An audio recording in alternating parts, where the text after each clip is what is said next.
Hello and welcome to Matador News. I'm Lorenzo Mutia. And I'm Rachel Benshah. Western New York is being pummeled by a massive snowstorm. Buffalo Mayor Byron Brown says cleanup and rescue operations are underway. We have 18 snowmobiles that are operational now in South Buffalo that are responding to EMS calls, responding to stranded motorists. Those vehicles are being managed primarily by our fire department. At least 5 people are dead, and Buffalo officials fear that there may be more to come. The city is currently buried in 6 feet of snow. Buffalo Niagara International Airport has canceled flights due to the high snowfall and the current driving ban the city has put into effect.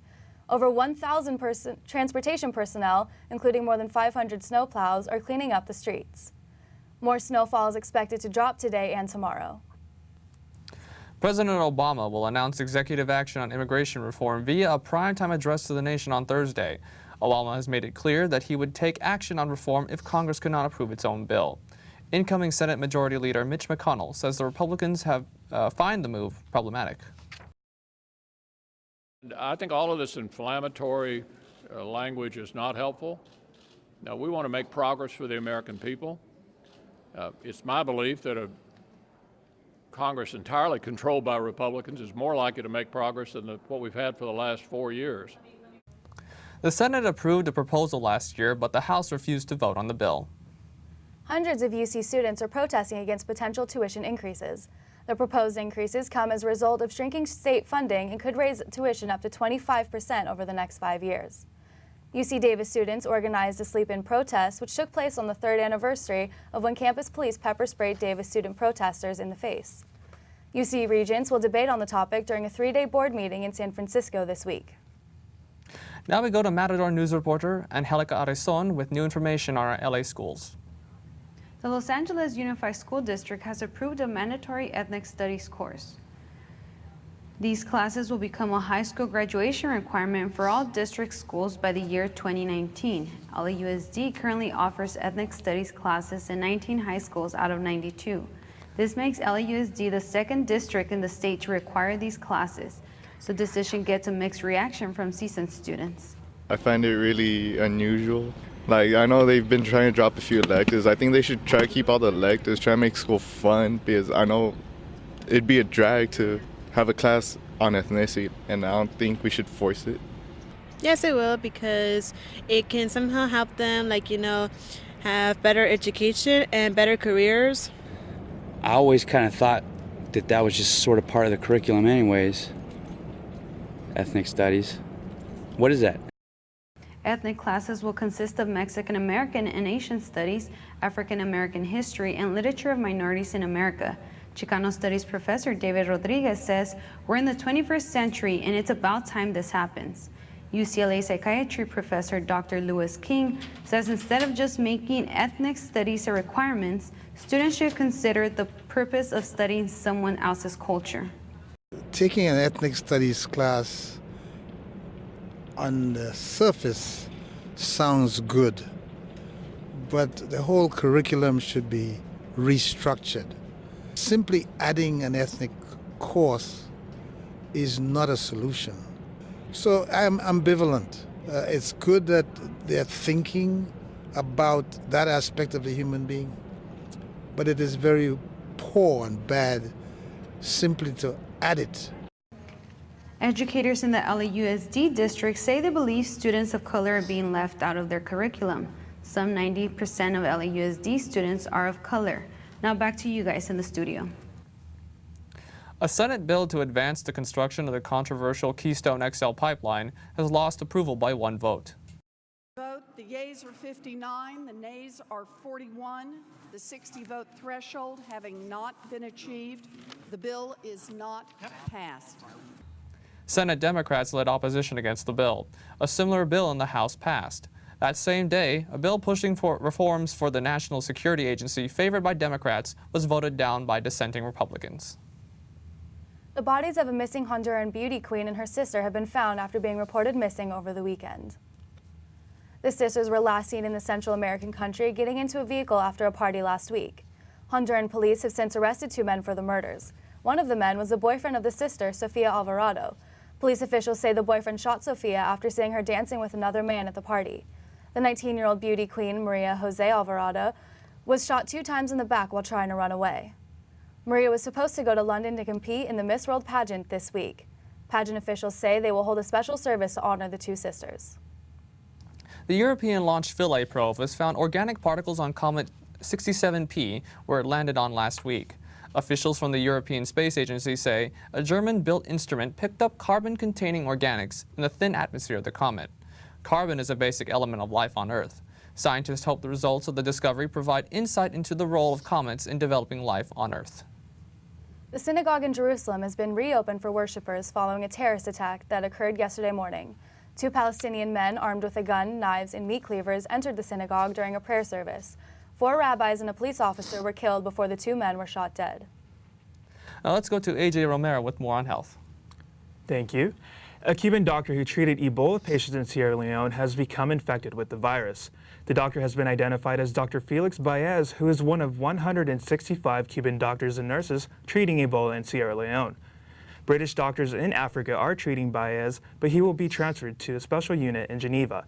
Baez came down with a fever of more than 100 degrees on Sunday and was diagnosed with Ebola the following day. A new germ-zapping robot is being used to keep hospitals Ebola-free. Nicknamed Saul, the 5-foot robot uses pulses of high-intensity ultraviolet rays to split open bacterial cell walls and kill dangerous pathogens. The robot was developed by a company named Xenix. It can destroy viruses with efficiency rate of 99.9%. Saul's ultraviolet rays are 25,000 times brighter than fluorescent lights and can kill the pathogens that human hands miss. A healthcare manager at Xenix says hospitals that have been using this will be able to bring infection rates down by 60%. Matador News reporter Amy Martinez is in the studio with Blues Project President Stephanie Lerma about their plans for this upcoming week. Hi Stephanie, thank you for coming with us today. Thank you for having me. So could you talk to us a little bit about what the Blues Project is? Yes, of course. So the Blues Project is a peer education program here at CSUN. We spread awareness on depression and suicide prevention. So we go around classrooms and we basically go around all the topics of mental health and depression, major depression, and we explain how they can find resources at school and outside of school. Awesome. And I know Beat the Blues Week has been going on this week. I know you guys have already held many events and workshops, but could you tell me about the current and upcoming events for the week? Yes, definitely. So today we're actually having our tabling fair in Plaza del Sol. It's from 11 to 3, and we also will be having a keynote speaker. It's Susan Auerbach, and she's actually one of our staff members here on campus, and that will be held in the Granada Room from 4 to 4:30. And then after that, it's going to follow the candlelight vigil. And that's basically to honor those who have passed away by suicide, those who are still fighting depression. And that's going to be from 5 to 6 in the Sierra Hall Quad. And lastly, we're going to end Thursday with a really big event. It's going to be a karaoke event. It's called Sing Your Blues Away. And that's actually going to be in the Grand Salon, and that's going to start from 5 to 8. That's awesome. That's great. And if students are interested in joining, how can they go about doing that? Definitely. They can definitely check out our Facebook page. It's www.facebook.com/CSUN Blues Project. And also our Instagram has the information about all the events. It's the Blues Project. All right. Well, thank you. Thank you so much for joining us today. And now back to AJ in the studio. Thank you. Now let's turn it to Rosanna Siracusa with the latest in business. Thank you. New Obamacare rules are making it hard to get a handle on how much benefit costs could increase. Employers are expecting to pay an average of 4.6% more for health plan benefits in 2015. Large corporations waited until this year to follow this mandate and are required to offer coverage to workers putting in more than 30 hours per week.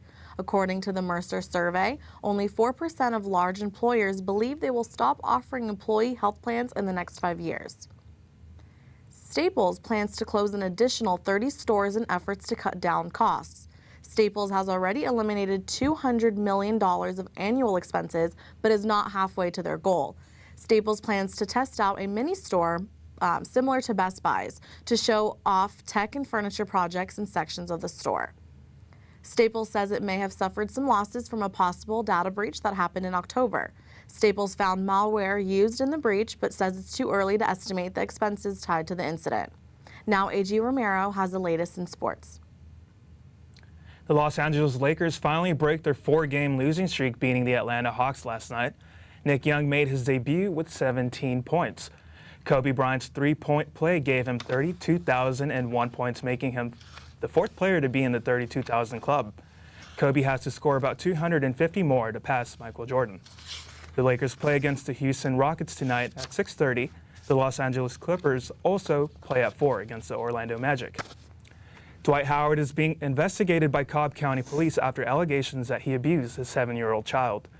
The incident was initially reported on October 1st, but police did not find anything. More information has come out in the last 48 hours, leading police to take another look at the case. No arrests have been made, and no other details about the allegation are available. The Houston Rockets have declined to comment on the case. Let's go back to Rosanna with the latest in entertainment. Netflix and NBC both say no to their Bill Cosby projects after 2 more women have come forward with sexual assault allegations. One of the women is former supermodel Janice Dickinson, who claims Cosby drugged and raped her back in 1982. Dickinson says she wrote about the incident in her book but was forced to remove it. Cosby's lawyer released a statement saying the claim was an outrageous defamatory lie. Gossip news parody website Hip Hop Hangover reported Cosby Show co-star Raven-Symoné also filed claims against Cosby, but the site's disclaimer page says Hip Hop Hangover is for humor and entertainment purposes only and is not legitimate. Cinderella is headed to the big screen again. 65 years after Disney released its original animated classic, the movie giant is now remaking the fairy tale into a live-action movie.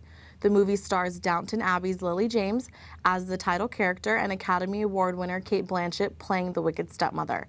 Director Sir Kenneth Branagh says he wants to refresh and recreate the classic from the inside out. Cinderella will be released March 2015. Bob Marley's family is launching what they believe is the first global cannabis brand. The family named its Marley Natural, and the brand sells cannabis-infused lotions, creams, and various accessories. Marley's daughter, Sadella, says her father would be happy to see people understanding the healing power of the herb. Marley Natural is being developed with Privateer Holdings based in Washington State. They plan to sell it in the U.S. and worldwide next year. From all of us at Matador News, Have a wonderful day.